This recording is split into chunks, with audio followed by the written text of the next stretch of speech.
是大楚唯一的女战神凌将军。听说凌将军治军最严，最忌徇私，铁面无情。他是大楚的英雄，最忌徇私，可他待堂姐永远比待我亲厚。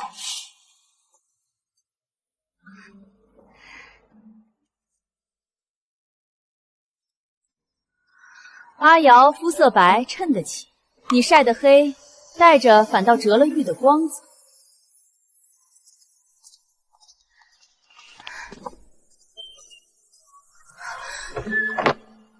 你性子躁，喝什么茶都是牛饮，白糟蹋好东西。永安侯府嫡女秦妙仪端方得体，本宫有意为太子求娶，不知凌将军意下如何？娘娘万万不可！臣父与夫君征战15载，此女疏于管教，粗鄙顽劣，不通诗书，心胸狭隘，实在配不上太子殿下。昨日这丫头说的心上人，竟是太子。母亲并不知道，从我记事起，我就能听到她的心声。若她真嫁入东宫，身份压过阿瑶，外人必定要说我偏袒亲女。阿瑶往后该如何立足？我今日把她贬得一文不值，也是为了她好，免她将来卷入楚魏纷争，更免阿瑶受委屈。从小我用她最忌徇私的初衷来说服自己，将她待堂姐永远比待我亲厚的偏心视为战神主母应有的有情有义。直到此刻我才知道，她踩我只是为了抬她。凌将军慎言，妙仪这孩子哪有您说的这般不堪？你可知娘娘臣的女儿什么品行，臣最是清楚。反观臣的侄女舒瑶，温婉贤淑，知书达少，臣心中早有打算，想将瑶儿过继到我们长房名下。皇后今日开口求娶妙仪，无非是看重秦家兵权，横竖都要嫁一个女儿进宫，何不让阿瑶去？阿瑶既在我名下，便是名正言顺的嫡长女，比妙仪更适合母仪天下。听闻凌将军素来更偏爱侄女，今日一见果然不假。话也不能这么说，一个姑娘家让亲娘这般数，只怕自己也私德有亏。秦舒瑶既要过继到凌将军名下，也算秦家嫡出，那便为太子聘舒瑶为太子妃。臣女谢皇后恩典。不过妙仪终究是凌将军的亲生骨肉，骨血里便带着凌将军与侯爷的风骨，不如以侧妃之礼一同入东宫，姐妹同心，一同侍奉太子，岂不是一段佳话？多谢皇后娘娘抬爱，臣女仆两之资，无福承受东宫荣华。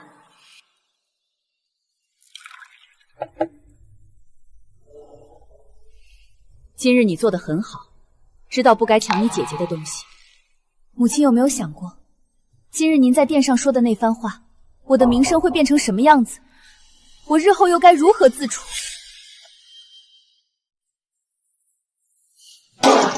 你怎如此不懂事？你姐姐父母都不在，心思又最是敏感。你是长房嫡女，爹娘俱在，家世显赫，什么没有？你非跟他抢什么？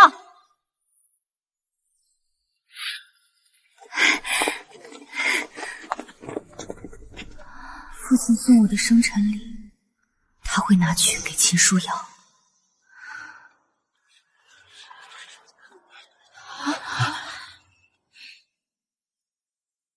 他会风雪兼程去参加秦舒瑶的吉祭，却让我空等。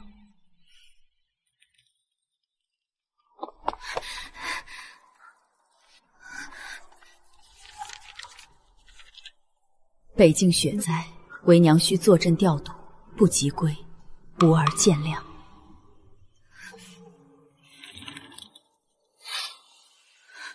那时候总想着，只要他们平安回来就够了。可如今我才明白，他心里有天下，有他的兵，有秦舒瑶，唯独没有我。既如此，我便远嫁千里。从今往后，我与他再无母女情分。事到如今，东宫婚事你已自己推举，太子你就不要肖想了，我早已为你选定一门亲事，是个参军。为娘反复斟酌许久，小门小户无朝堂纷争，不用与人争风吃醋，平淡安稳过完一生，是多少人求而不得的福气。多少人求而不得的福气。母亲，堂姐能风光嫁入东宫做太子正妃，而我这个大楚战神永安侯唯一的嫡女，嫁给一个九品参军，反倒成了高攀。你这说的是什么话？我不嫁。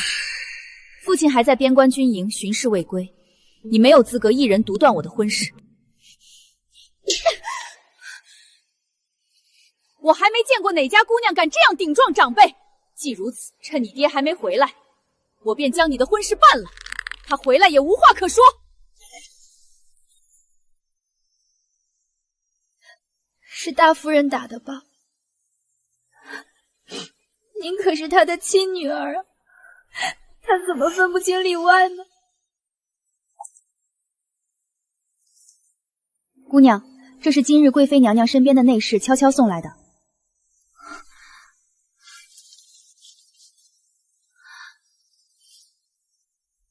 这是贵妃母家的祖传之物，贵妃娘娘是在告诉我，只要有这信物在，她定会护我周全，我绝不会任人摆布。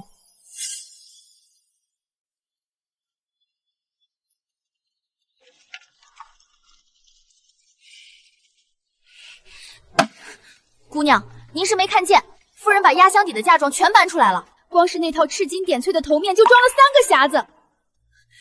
那些可都是夫人从娘家带来的东西，按规矩该留给您才对。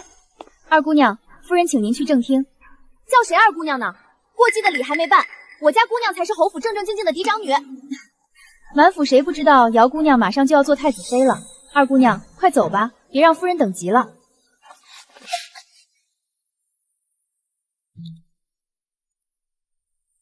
孽女，还不跪下！女儿未做错任何事，为何要下跪？你毁了阿瑶的嫁衣，还说没错！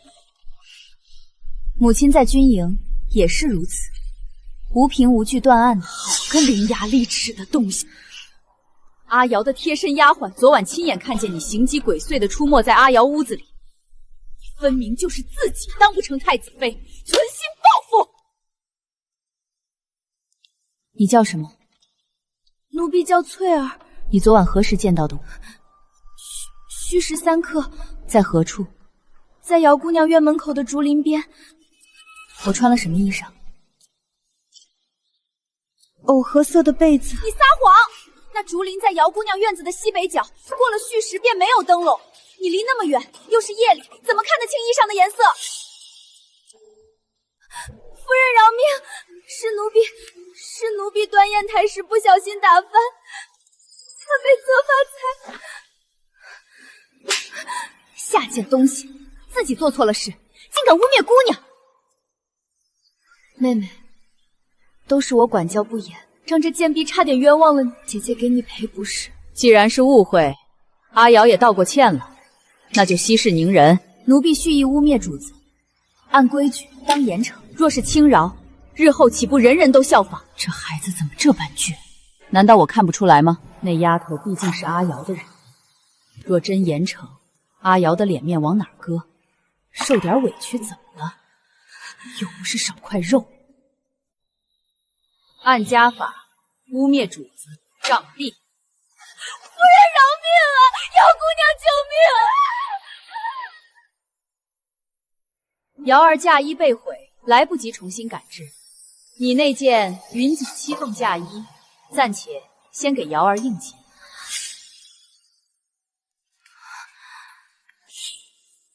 这是你祖母的遗物，望我儿凤妻梧桐，德育良人。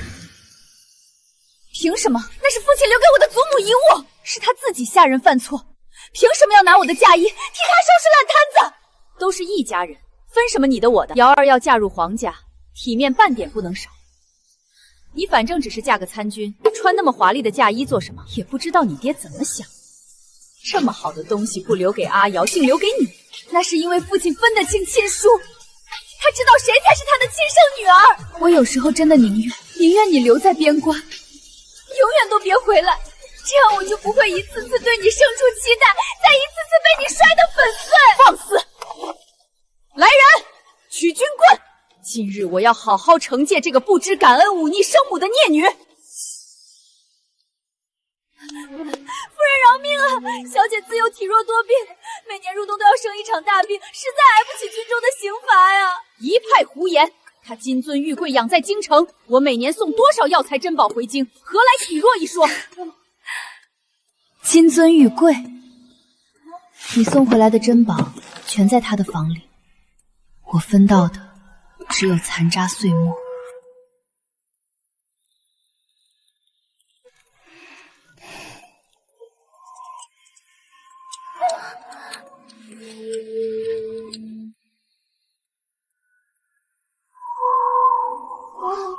谁让你偷听了？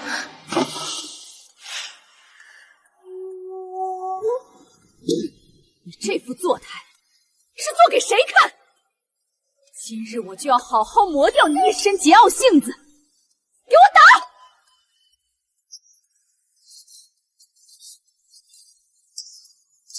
古有哪吒剔骨还父，割肉还母。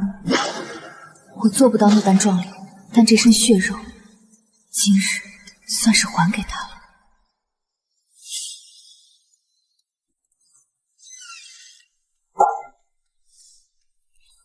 大伯母让我来给你送药，嫁衣是我自己脱的墨，翠儿也是我指使的。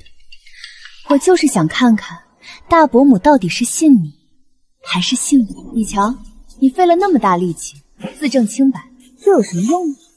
你的嫁衣现在还不是挂在我的房里？大伯母说了，那料子绣工都是极好的，配你这个要嫁给九品参军的人，太可惜了。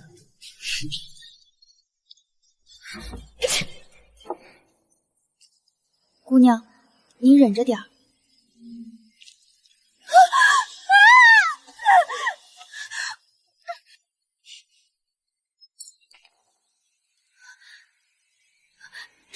这是化腐膏，伤口沾上这东西，皮肉会烂穿的。他怎么敢下这种毒手？奴婢这就去找夫人。别去，他敢这样明目张胆的送来，就是料准了母亲会偏袒他，到头来受责罚的只会是你我。明日你出府找个大夫重新开药，今夜我暂且忍耐。姑娘，您怎么就这么苦啊？以前受了委屈，我都告诉自己睡一觉就好了。不会是他的，他现在应该在秦书瑶房里替他挑选我的那件嫁衣。今日我也是被气昏了头，我怎么能用军营的法子对他？许是在军营待久了，不知该如何与女儿相处。罢了，我为他选的人家虽清贫，却能长久留在京城。等瑶儿顺利嫁入东宫，尘埃落定，我便慢慢弥补亏欠她的10几年，好好修补我们母女情分。弥补，林将军永远不会再有那个机会了。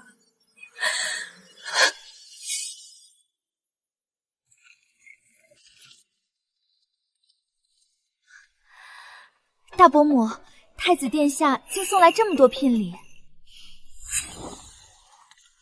本王今日携聘礼登门，特来求娶永安侯府嫡长女秦妙仪。靖王殿下，妙仪她性子顽劣，不堪为王妃。况且，臣妇已为她选定了一门9品参军的婚事，婚期将近，实难从命。这婚书从何而来？父母之命，我作为生母怎么不知道？婚书是我签的。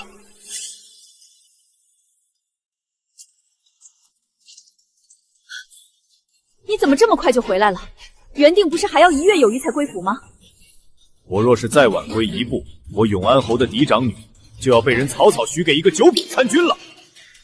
大伯父息怒，伯母也是一片苦心。妙仪妹妹性子桀骜顽乱，心智不定，最是受不得拘束。伯母为妹妹挑选寒门，是实打深为妹妹的余生考量，并无半分恶意。住口！我大房的家事，轮得到你一个2房的小辈插嘴指挥？你对孩子凶什么？阿瑶哪里说错了？妙仪性子执拗叛逆，若非我步步约束，替她筹谋，她早已闯下大祸。更何况你也好不到哪里去，你凭什么擅自做主，私定妙仪与靖王的婚事？我为阿瑶定了太子，你转头就给妙仪定下靖王，你这般行事是逼着秦家两头站队，2个无辜孩子的终身，何苦要沦为朝堂博弈的棋子？林将军多虑了，本王此生无心储位，更无争权夺利之心。早前已请旨，待与妙仪大婚礼成，便即刻携王妃远方封地，此生不返。此生不返，那我岂不是永远都见不到他了？靖王离京，太子妃之位稳稳是我的了。方才我已入宫面见皇后，言明我膝下唯有妙仪一女，此生绝不过继任何旁人。娘娘已然下旨，撤回与淑瑜的婚约。你疯了！婚约既定，岂能说退就退？阿瑶被退婚，名声尽毁，往后她在京中如何立足？谁家还肯接纳她？那你当日在皇宫大殿当众贬低、折辱妙仪之时，可曾想过你的亲生女儿彼时该如何自处？大伯母，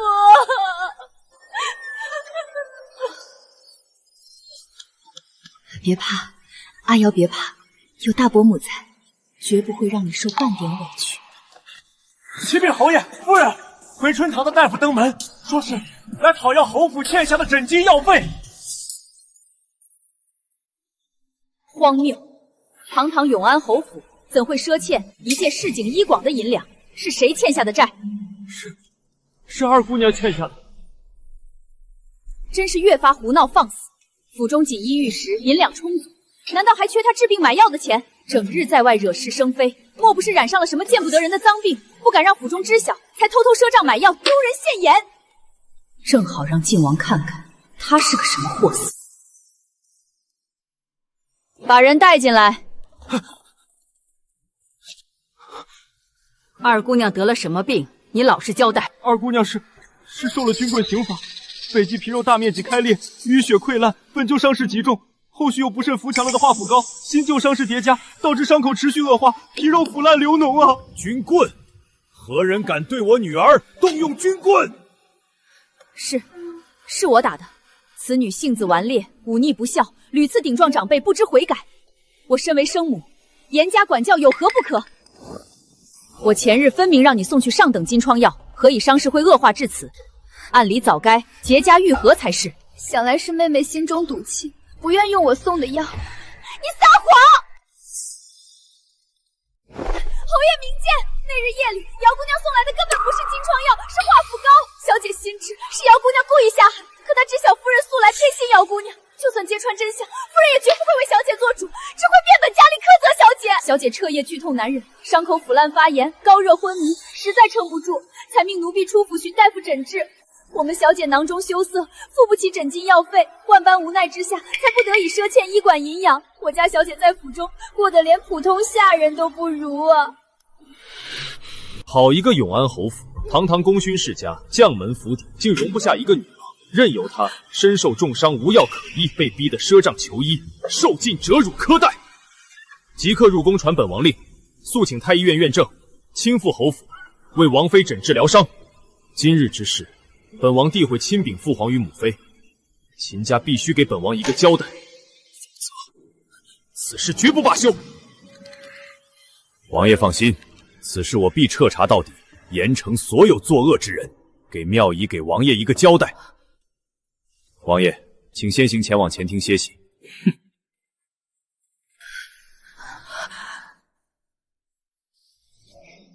大伯母，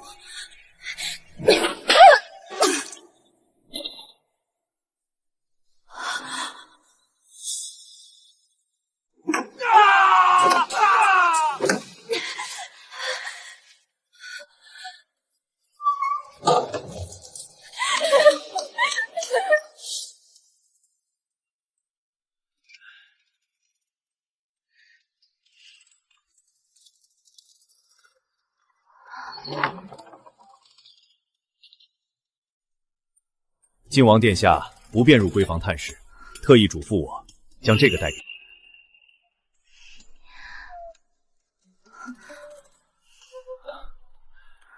身为父亲，我竟不知你爱吃栗子糕。只因秦书瑶自幼对栗子过敏，母亲便一声令下，全府上下数10年，不准置办半点栗子。今日之事，赊账尹大夫当众揭发，是你刻意筹谋的，对不对？父亲是不是觉得我心机深沉，精于算计？傻孩子，为父只是心疼你小小年纪受尽委屈，被逼得步步为营，自保周全。我与你母亲常年征战沙场，熟读兵法，算计人心，皆是为了自保，为了家国。你不过是为自己挣一条生路，讨一份公道，从未害人作恶，何错之有？方才我已将府中上下尽数拷问，这些年下人趋炎附势，欺上瞒下，克扣你的吃穿用度，桩桩件件皆已查实。你母亲也尽数知晓，她是真的毁了。她此刻就在门外，你是否愿意见一面？你若心有芥蒂，哪怕让我休妻，为父也绝无半句怨言，全都依你。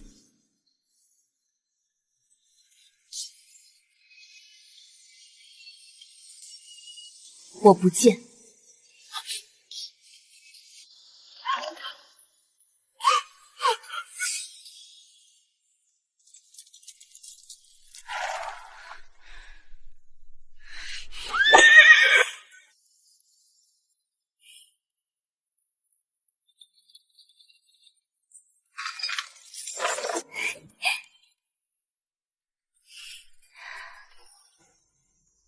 那丫头的伤可好些了？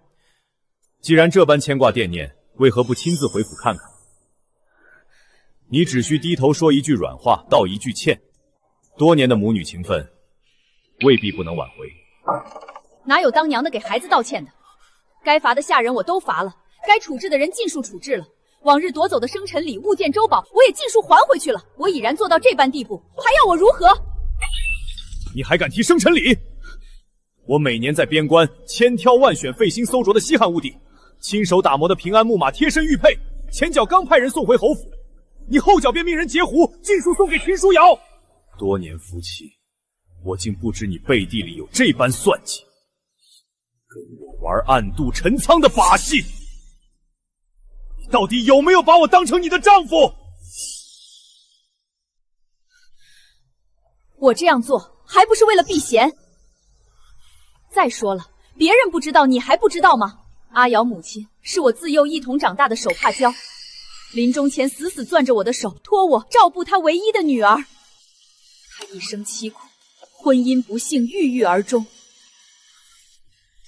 你弥补故人，凭什么要牺牲我的女儿？你想保全公正无私的名声，有千百种稳妥法子，唯独不该苛待搓磨妙仪。她虽然是你生的，但也是独立鲜活的人，不是你标榜公正、自我感动的牺牲品。就像你当年嫁我为妻，按世俗道理，不也得遵照出嫁从夫的规矩？我可有半点束缚过你？不然，你这大楚第一女战神的名号从何而来？那不一样。你若始终这般执拗，这辈子，你不仅会永远失去妙仪这个女儿，连我这个丈夫，你也一并留不住。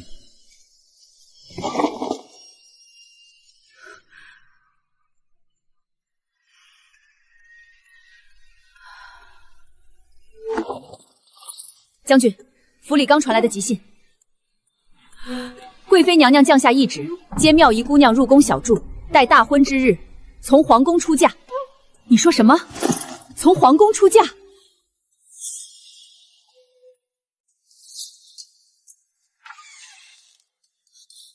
你为何应允让她入宫小住？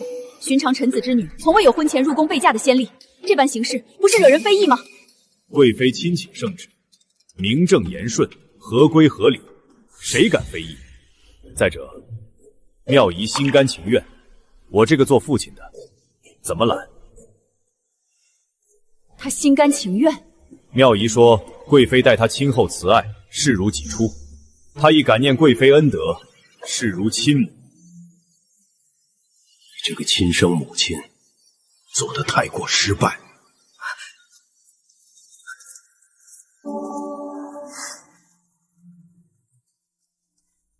你看，这鸾鸟帘里的锦被，可还喜欢？娘娘厚爱，臣女受之有愧。我早年也曾育有一女，若是平安长大，今年也该你这般年纪。这锦被本是我为她亲手准备的，可惜她早早夭折，忌日正好碰上太后生辰。那年我私下烧纸祭拜，险些被发现获罪，是你这孩子心思机密，为我遮掩周全，还替我寻了僻静之地祭拜，保全了我与靖王。我对你一见如故，早已心生欢喜，本想认你做义女，却碍于你生母在世，不便越举。如今你是我名正言顺的儿媳，亦是我的女儿，这锦被赠与你，再合适不过。往后你与焕儿成婚，若他敢待你半分不好，尽管来告诉母妃，母妃定然为你撑腰出气。在这里，长乐宫便是你的娘家，我便是你的母亲。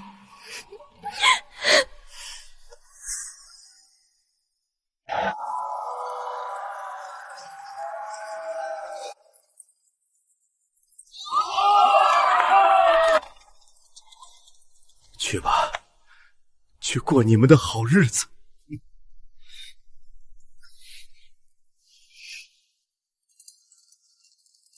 离京那日，母亲始终未曾现身，可我心底清楚，她定然躲在暗处望着，不敢靠近。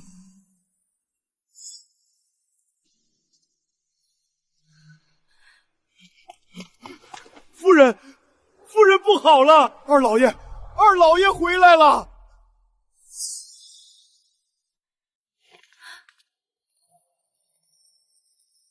你还有脸面回来？当年你流连花街柳巷买官卖官，作恶多端，才被朝廷贬黜流放，害得贤娘郁郁而终，幼女孤苦无居。你今日竟敢踏回侯府半步！听闻我家瑶瑶要做太子妃了，我便是未来的国丈，自然要回来享享清福，沾沾荣光。你还敢提？太子婚约早已作废，你女儿歹毒心肠，害人害己，如今声名尽毁，都是你混账无能，一生浪荡，害苦了贤娘。今日我便打死你这忘恩负义的畜生！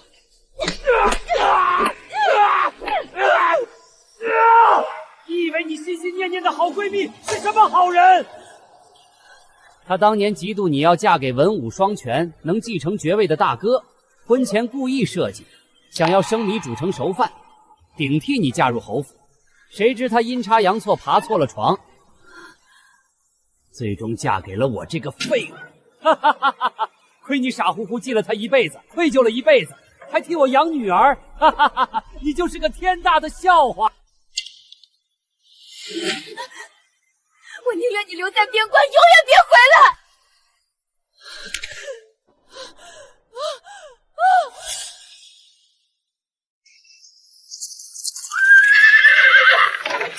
来！关卡已封锁，无朝廷通行令牌，任何人不得擅自出关。妙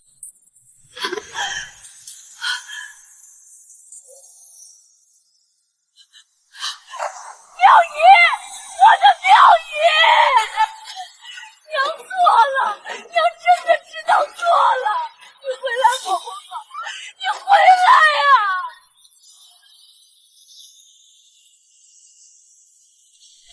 之后的几年，这片封地被治理得井井有条，岁岁安宁。京城每年都会送来贵妃亲自挑选的珍宝，我亦年年派人送去时令瓜果，孝敬母妃。每每看你与母妃这般温情往来，我倒觉得自己像是个入赘给你的赘婿了。早在那年军棍落地、心声断绝之时，我们的母女缘分就已经尽了，相见无益，徒增牵绊。好，都听你的，不见便不见，往后余生有我陪你，岁岁年年安稳无忧。你乖乖等着，我去给你做你最爱的桂花糖蒸栗糕。小姐，王爷待您真好，几年如一日，往后您都是好日子。是啊，往后就都是好日子。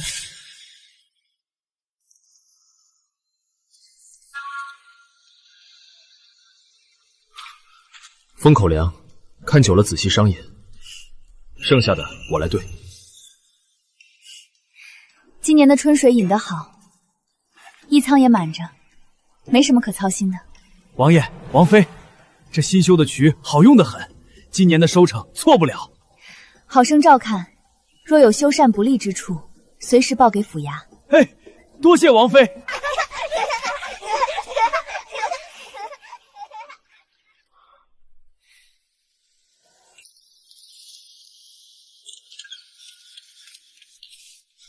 王爷，京中800里加急，长乐宫送来的急信。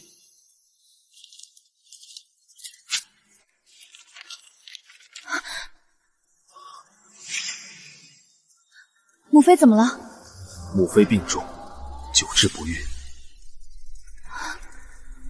她在信中指明想见你一面，并让我与你即刻回京。这信送得太急。更蹊跷的是，母妃在信末特意落了一笔，让我务必待其亲位。待其亲位，母妃这是在提醒我们，京里不太平。探子前几日回禀，太子一党近来动作频频，母妃的病恐怕不单纯是身体抱恙那么简单。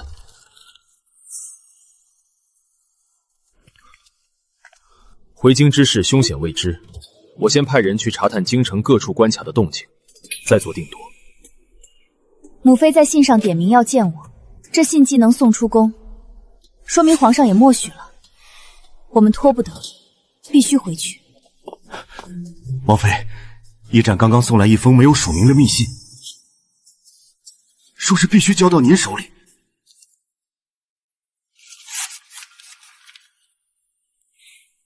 是谁送来的？不知是谁，也与我无关。去点齐人马吧，我们明日一早启程，去见母妃。我将府内禁卫点了一半，明日由副将统领，先行在暗处探路。这一路恐难太平。妙仪，母妃信中既然暗示凶险，这次京城便是个局。太子一党必定在暗处盯着我们，你不如留在封地，我一人领兵轻骑回京探病，若有变故，我也能全身而退。你留在这里，我才没有后顾之忧。不行，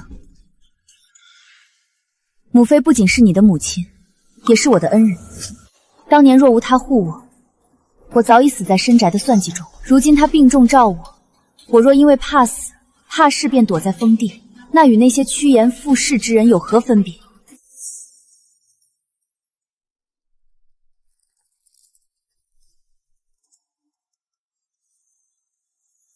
白日里那封没有署名的密信，上面写了什么？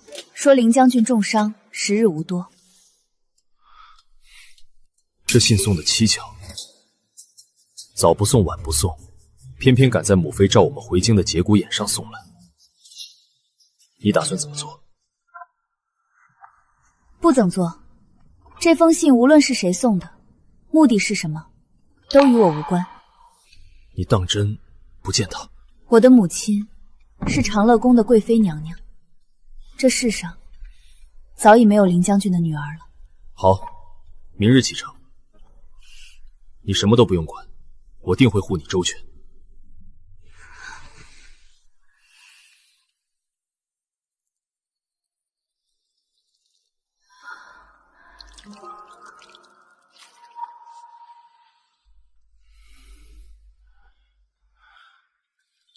妙仪，妙仪，别走，娘错了。早知今日，何必当初？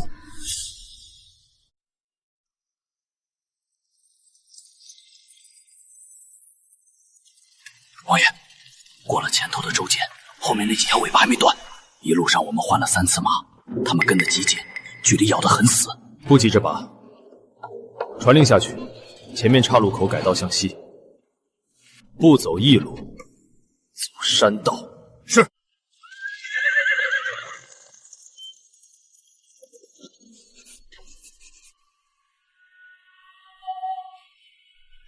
焕哥，你来看，我们这一路虽轻车简行，但每到一处州府，换一次马，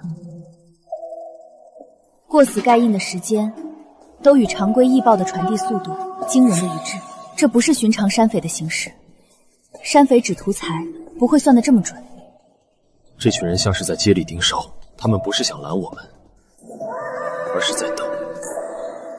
等什么？等看清楚，这马车里坐着的，到底是不是你和我？或者说，他们真正在意的，是你是否同行。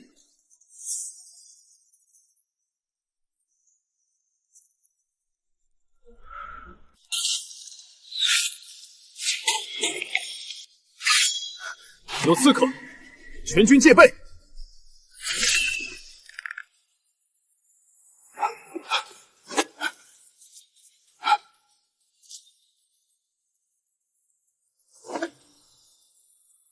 王爷，末将仔细查验过，这件的金刚倒刺与灵羽绑法，皆是京中禁军与兵部常见的制式，并没有特殊的暗记，根本无从查起。自然查不起。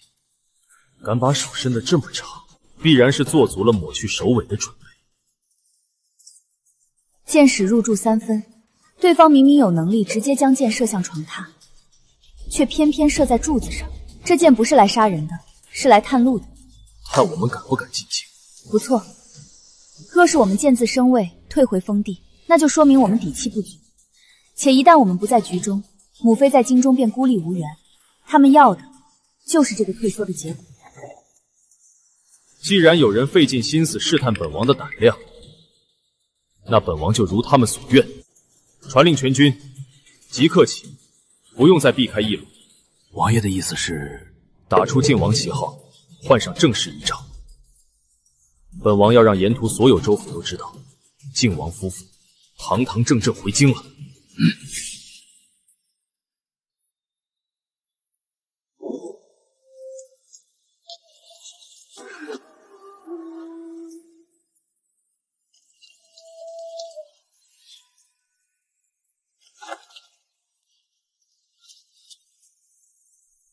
老奴奉陛下与皇后娘娘之命，特在此恭迎靖王殿下。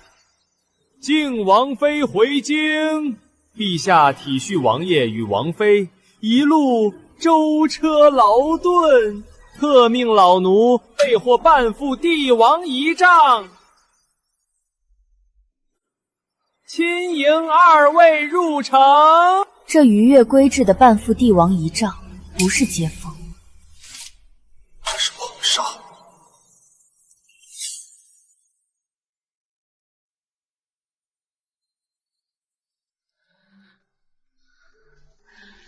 妙仪，母妃，我们回来了，瘦了些，但精神极好。这一路赶得急，可受了惊吓。有王爷护着，什么事都没有，母妃放心。儿臣来迟，让母妃受苦了。城门外的接驾阵仗，你们都看见了。半副帝王仪仗，这是要将儿臣架在火上烤。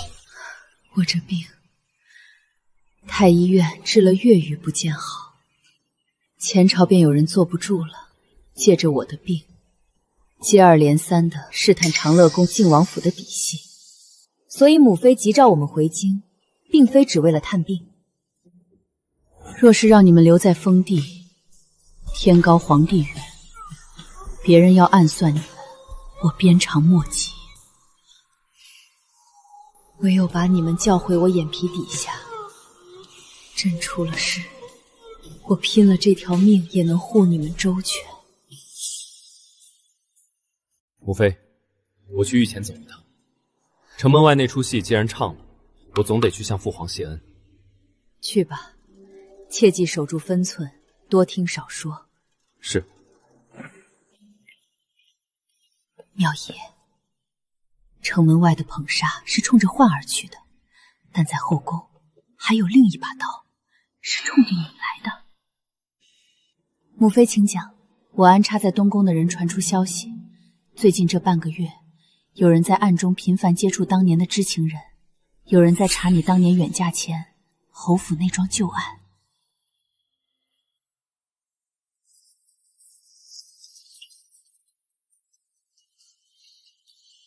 这些话，这几日就像长了翅膀一样，在京中几家显贵的后宅里传得沸沸扬扬，字字句句都在提我当年退婚和远嫁的事。他们想把你塑造成一个踩着堂姐上位、心机深沉的毒妇。只要你的名声毁了，焕儿和长乐宫就会被扣上德行有亏、结党营私的帽子。他们不是在替秦书瑶鸣不平，他们是在找靖王府的软肋，而我就是他们挑中的那个突破口。城门外的镇长见过了，那些奴才不懂事，怕委屈了你，排场弄得大了些。儿臣惶恐，儿臣常年戍边，此番只为探望母妃而归，实不敢承设如此厚恩。你明白就好。京城水深，既然回来了，就安心待在长乐宫尽孝。外头的风雨，你莫要沾染。儿臣遵旨。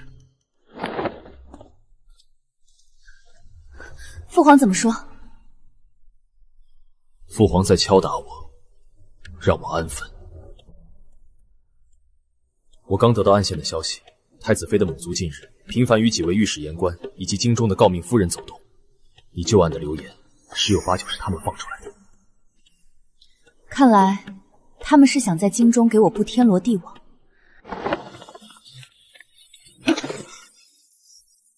启禀王爷、王妃，出什么事了？永安侯府刚递了鸡牌进宫，说是林将军醒了。林将军一醒，听说王妃您回京了，连药都砸了，执意要立刻进宫来求见您。侯爷拦不住，他已经往宫门这边来了。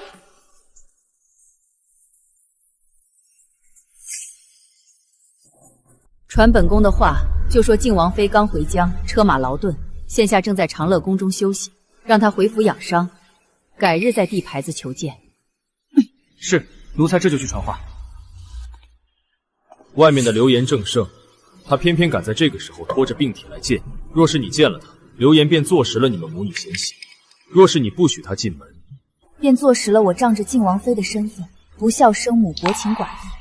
他这一来，无心之失，却成了别人手里最快的一把刀。不管你作何决定，我都站你这边。你若不想见，谁也不能逼你。他现在这样急着见我，到底是真觉得对不起我，想让我好过，还是只是为了求得我的原谅，好让他自己心里痛快些？不见。母妃说的对，该切断的念想就不该再留人。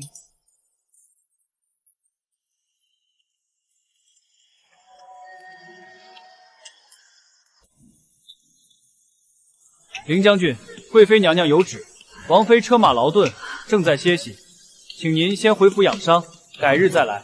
歇息？不，他是不想见我。这天快下雨了，您的伤还没好，还是请回吧。妙仪，你连一句话都不肯跟我说吗？林将军，您这是做什么？臣妇凌氏就在这里等，等到王妃愿意见我为止。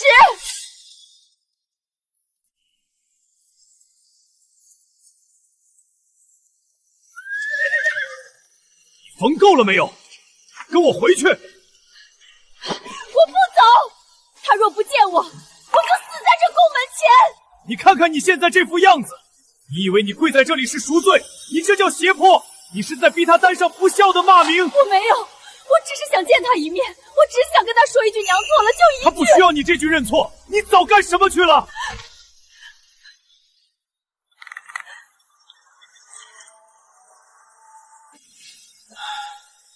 好，你愿意跪，你就跪死在这里。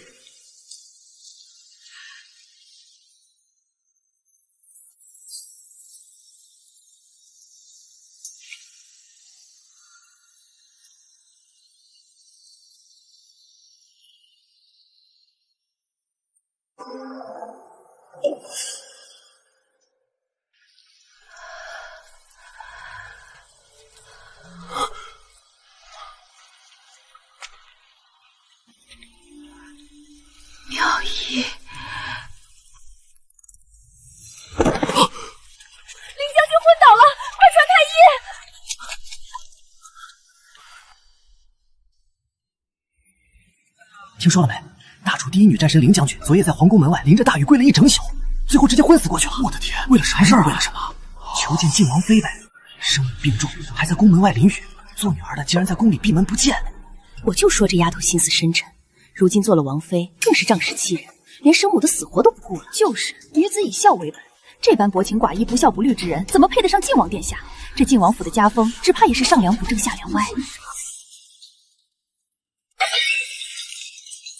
好恶毒的手段！不敢在朝堂上明着对付焕儿，倒拿孝道来做刀，往女人身上泼脏水。我已派人查清，那些在坊间、茶楼以及各家后宅散布流言的，多是太子妃母族的人。永安侯已经气得进宫请罪，扬言要彻查造谣者。防民之口甚于防川，怎么查？凌氏这一跪，简直是给东宫递了一把现成的快刀。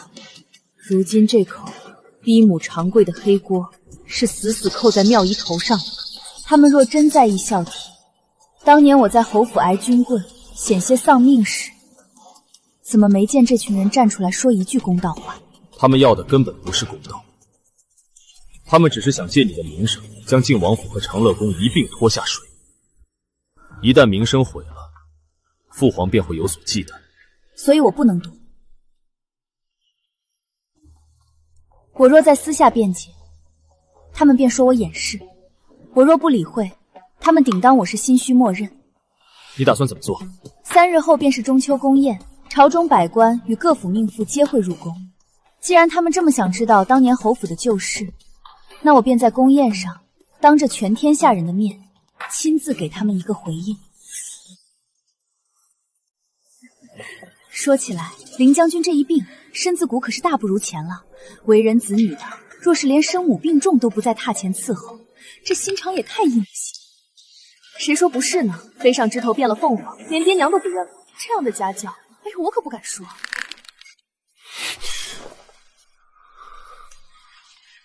交给我。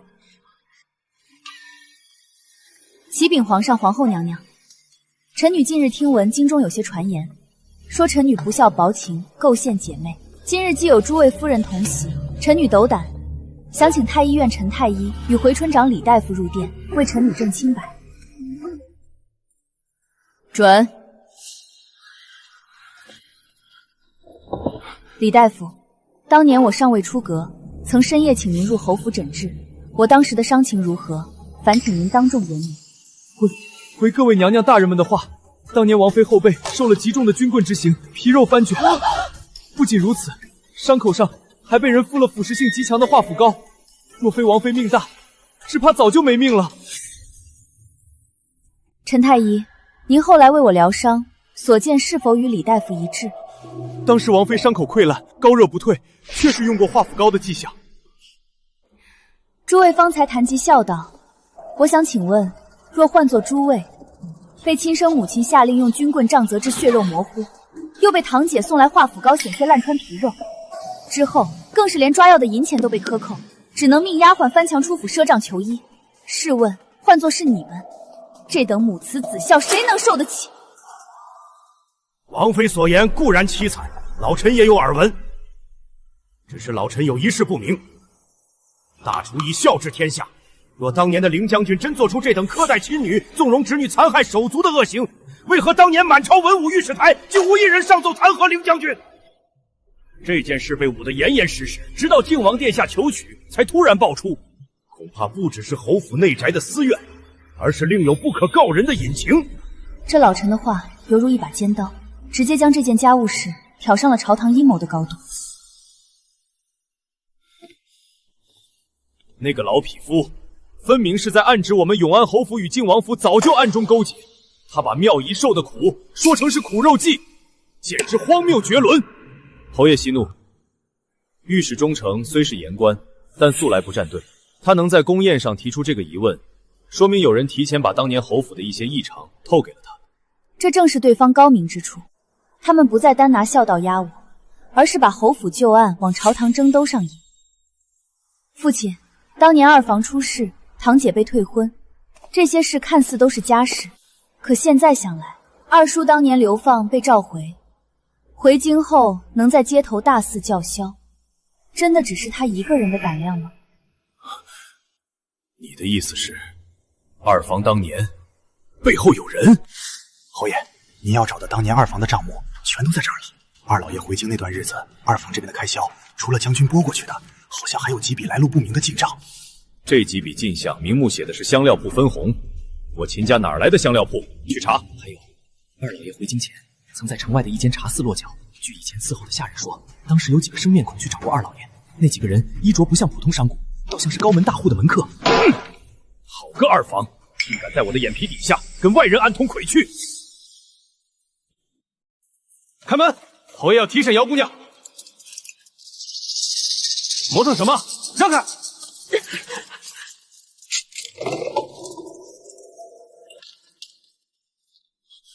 人呢？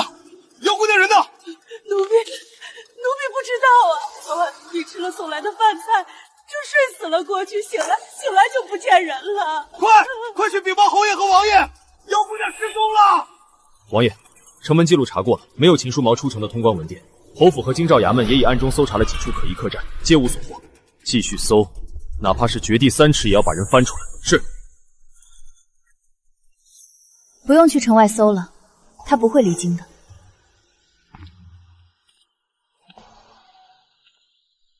你觉得他还躲在京城里？秦书瑶是个聪明人，他很清楚，如今他名声尽毁，孤身一人逃出京城，只能是死路一条了。他唯一的筹码就是他脑子里那些关于侯府、关于我的旧事。他若想翻身，绝不是逃命，而是去找能帮他翻身的人。而现在，整个京城最迫切需要这把刀的人是谁？那个老匹夫在宴上说了几句废话，这就没下文了。本宫要的是秦妙仪身败名裂，晋王府声名狼藉。现在外面的流言只说他不孝，这点火候，如何烧得死他？娘娘息怒，晋王妃在宴上把大夫和太医都搬出来了，那份从容确实堵住了不少人的嘴。咱们现在缺少一个能一击致命的实证。实证，只要有嘴，什么实证造不出来？只可惜能直接指认他的人都死绝了，或者不敢开口。娘娘，门外有个人求见，说是能为您分忧，手里有能定死晋王妃的东西。进来吧。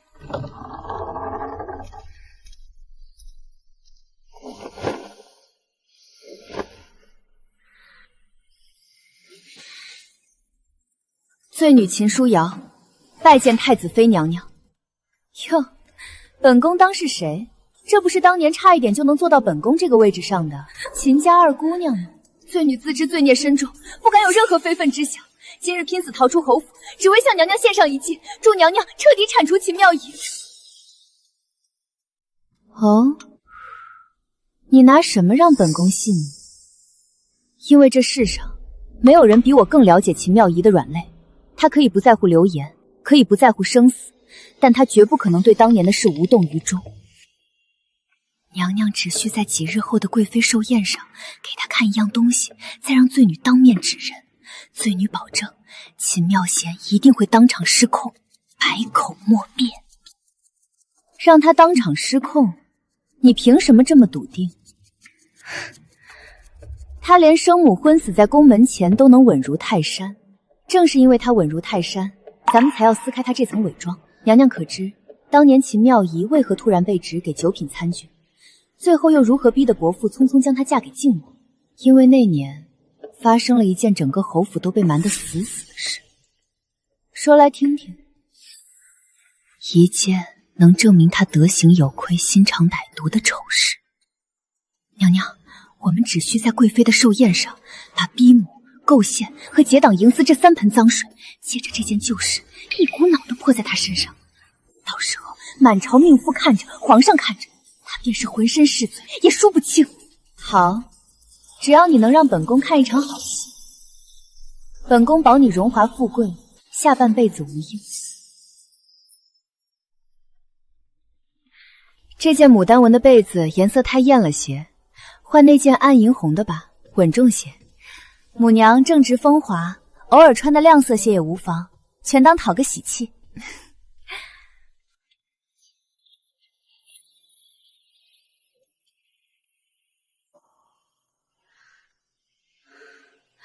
王妃，这匣子是从哪儿来的？方才奴婢去小厨房时，它还不在这里，我并未见过。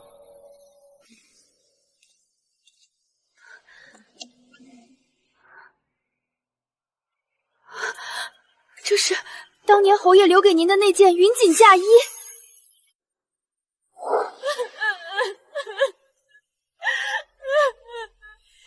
你毁了阿瑶的嫁衣！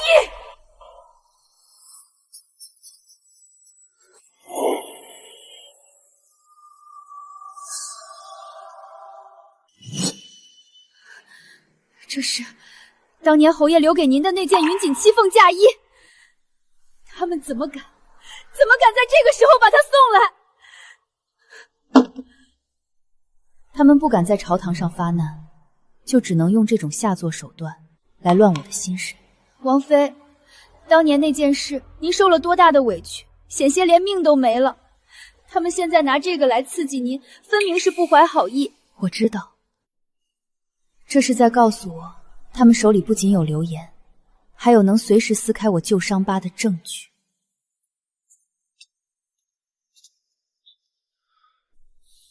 我已命暗卫彻查了今日出入长乐宫的所有宫人内侍，甚至各宫送赏赐的队伍，都没有发现异常。这匣子就像是凭空变出来的一样。查不到才正常。太子妃既然敢送，就一定会把首尾抹得干干净净。妙仪，别理会这些，不论他们想在寿宴上耍什么花戏，我都有办法把场子掀了。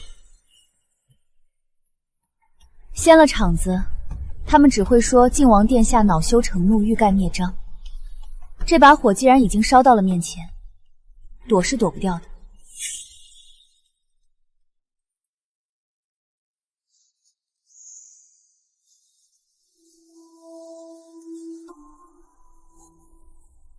你想怎么做？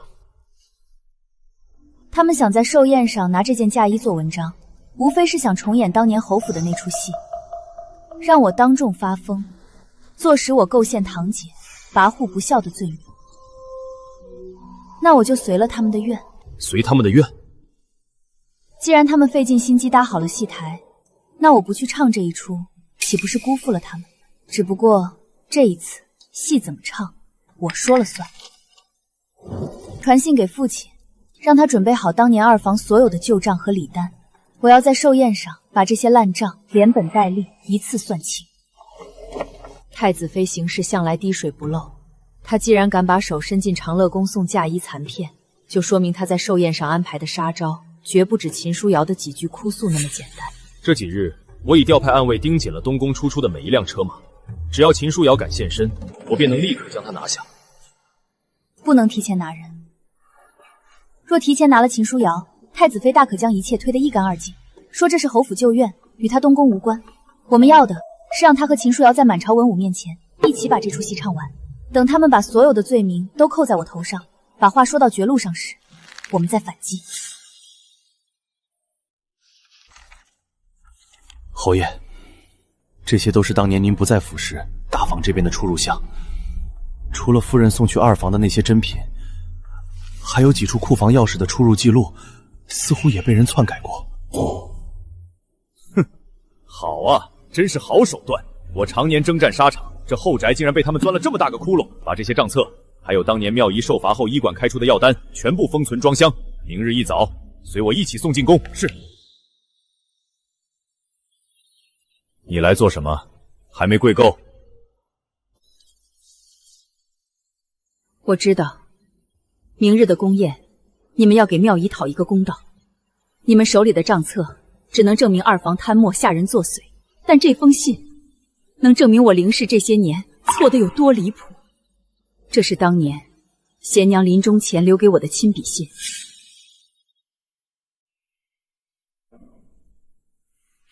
林姐姐无命不久矣，此生所托非人，唯留一女舒瑶，实难割舍。我不求她大富大贵，略加照拂，莫令其学其父走入歧途，能平安九泉之下，亦感念大恩。这就是你口口声声说的托孤？他只求你别让秦书瑶学坏，你倒好，你把整个侯府的体面，把太子的婚约，把妙仪的生路，全都捧到了他面前。是我被自己蒙蔽了。我自诩公正无私，自诩重情重义，其实我只是在用妙仪的委屈来填补我自己对贤娘的愧疚。我以为把最好的都给阿瑶，就是对得起故人，却没想过，这根本就是我强加给自己的执念。明日的寿宴，我会亲自上殿。上殿？上殿做什么？去告诉全天下的命妇，你这位大楚第一女战神，是个连生母都不配当的糊涂蛋。是，我会当着皇上和满朝文武的面亲口承认，当年在皇宫大殿上折辱妙仪的是我，在侯府偏听偏信动用军棍的是我，纵容二房苛待亲女的还是我。我太了解你凌氏的骄傲了，让你当众承认这些，比杀了你还难受。你现在站出来，到底是为了妙仪，还是为了让你自己心里好受些，为了求一个解脱的心安？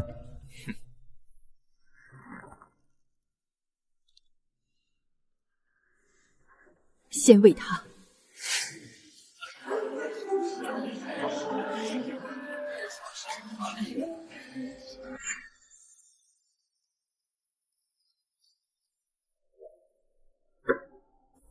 父皇，今日是贵妃娘娘千秋，儿臣本该止贺喜事，但儿臣身为太子妃，有执掌东宫、劝导女眷之责。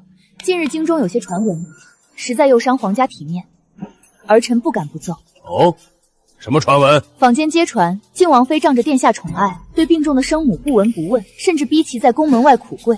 我朝以孝治天下，这般行径若是不加深切，只怕引得天下人效仿，坏了家风。太子妃娘娘仅凭坊间几句流言，便要在寿宴上发难，未免太过儿戏。若只是流言，本宫自然不会扰了父皇和惠贵妃的雅兴。带上来！皇上明鉴，当年明明是罪女与太子殿下有婚约在先，是秦妙仪极度仇恨，暗中使坏泼墨毁了我的嫁衣，又与靖王殿下里应外合，逼得我倾家退婚。他不仅毁了我的清白，还在侯府将我囚禁折磨。这样蛇蝎心肠的女人，如何配做靖王妃？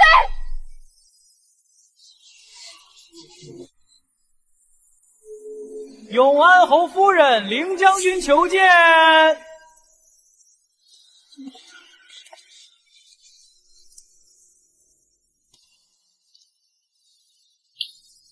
臣妇凌氏有罪。凌将军，你病重未愈，今日这又是唱的哪一出？臣妇今日上殿，只为澄清当年侯府旧事。当年在皇宫大殿上当众贬低妙仪的，是我；在侯府偏听偏信，动用军棍责打亲女的，也是我。泼墨嫁衣、诬陷栽赃之事，皆是秦书瑶一人所为。而臣妇是那个为了保全侄女体面，不惜让亲生女儿背负恶名的糊涂之人。凌将军，你可知你今日在大殿上所言会有什么后果？你这大楚第一女战神的清誉，可就全毁了。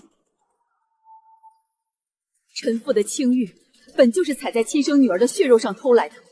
当年华府高一事，臣妇虽未亲手去下，却也因偏私而未加深究，险些害得妙仪丧命。臣妇不配为人母，今日所言字字属实，愿受皇上任何惩罚。我怎么也没算到，凌氏竟然会不顾死活的跳出来自毁名声。臣也有本启奏。启禀皇上，微臣常年戍边，治家不严，让后宅生出这等安撒事。这详中是当年侯府旧账，二房私自克扣转移的礼单，下人串供的画押，以及回春堂的药单记录。桩桩件件皆可证明，当年不仅是秦书瑶一人作恶，他那流放回京的父亲更是在暗中与人勾结，企图借侯府之名行不轨之事。呈上来！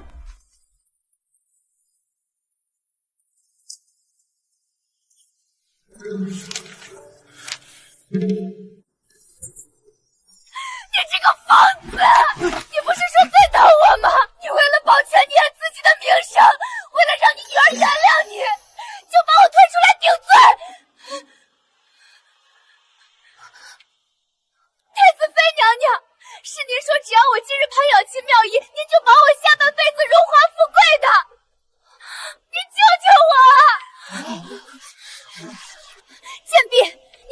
口喷人，本宫何曾见过你？分明是你自己怀恨在心，蓄意攀党。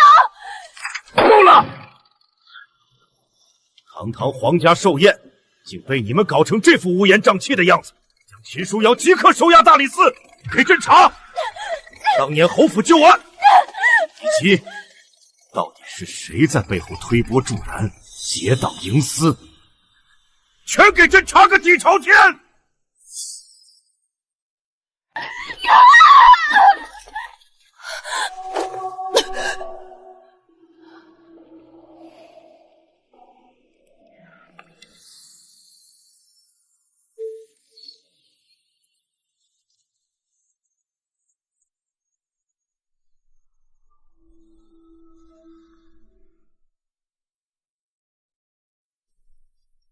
这里面是当年贤娘留给我的信，还有你祖母留下来的那半块玉佩。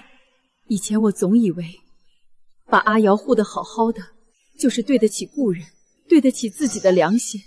现在我才知道，我其实一直都在用伤害你的方式来成全我那点可笑的虚名和愧疚。我知道现在说这些已经太晚了，生养之恩不是我肆意伤害你的借口。我以前说那些是为了你好，其实都是在狡辩，后悔也抹不掉你受过的那些疼。我今日来不是来求你原谅的，我只是想把这些该属于你的东西还给你。你往后好好跟靖王过日子，侯府的事有你父亲在，我也不会再去打扰你了。你的后悔我看到了，当年的事我不会再追究，也不会再恨你，但我不会回头了。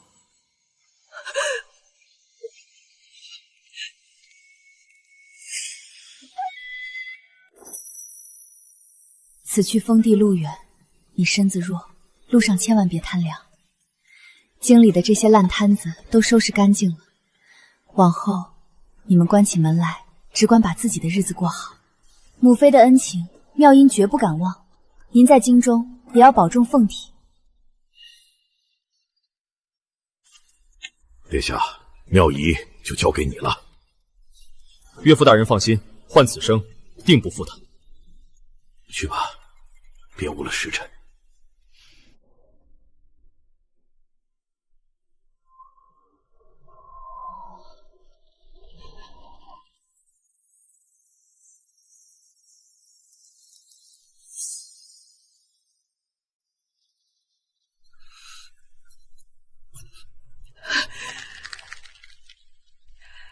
那个人再也不会回头了。